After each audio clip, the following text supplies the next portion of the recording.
श्रद्धा Volker murder case सामने आने के बाद पूरा देश दहल गया है। इस केस में रोज चौंकाने वाले खुलासे हो रहे हैं। इस मामले में एक ताजा जानकारी आई है।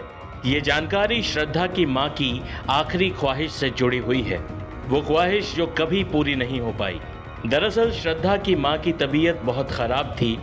उनके पास चंद ही दिन बचे थे। मरने से पहले वो अपनी बेटी की शादी होते हुए देखना चाहती थीं। इसलिए न चाहते हुए भी श्रद्धा के पिता विकास साल 2019 के दिसंबर महीने में आफताब के घर बेटी का रिश्ता लेकर गए थे।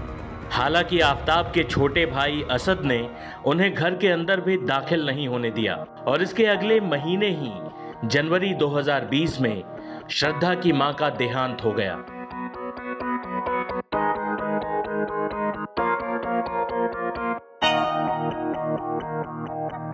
श्रद्धा के पिता उस दिन को याद कर भावुक हो जाते हैं जब वो अपनी पत्नी और साली के साथ आफताब के घर रिश्ता लेकर पहुंचे थे। उस दिन के अपमान को भी वो याद करते हैं। दरअसल विकास वालकर अपनी बेटी और आफताब के रिश्ते से खुश नहीं थे, लेकिन उनकी पत्नी की आखिरी इच्छा थी बेटी की शादी को अपनी आंखों के सामने देखने की। पत्नी की अंतिम इच्छा और बेटी की जिद के आगे उन्हें झुकना पड़ा, लेकिन किस्मत को तो कुछ और ही मंजूर था। आफताब के घर वो घुस तक नहीं पाए और वहीं बेटी श्रद्धा ने भी उस वक्त शादी के लिए मना कर दिया। एक महीने बाद श्रद्धा की मां अपनी बेटी की शादी देखने की अधूरी इच्छा लिए ही इस दुनिया से विदा हो गई।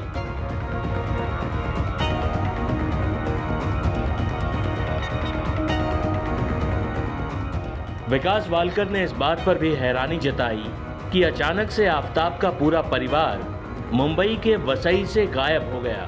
बता दें कि आफताब की फैमिली 2 दशक से मुंबई के वसई इलाके में रह रही थी, लेकिन 11 नवंबर को श्रद्धा की हत्या की खबर सार्वजनिक होने से 2 हफ्ते पहले ही वो वसई छोड़कर जा चुके थे।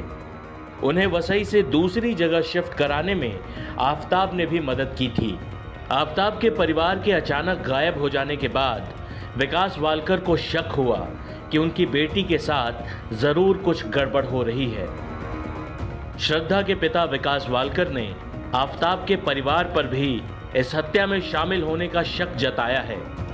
विकास वालकर न अपनी पत्नी की आखिरी इच्छा पूरी कर सके, न अपनी बेटी की शादी देख सके। अब इस दुनिया में न श्रद्धा है न उसकी मां। श्रद्धा मर्डर केस की लड़ाई लड़ने के लिए उसके पिता विकास वालकर अकेले रह गए हैं। टाइम्स नाउ नव भारत डिजिटल की रिपोर्ट।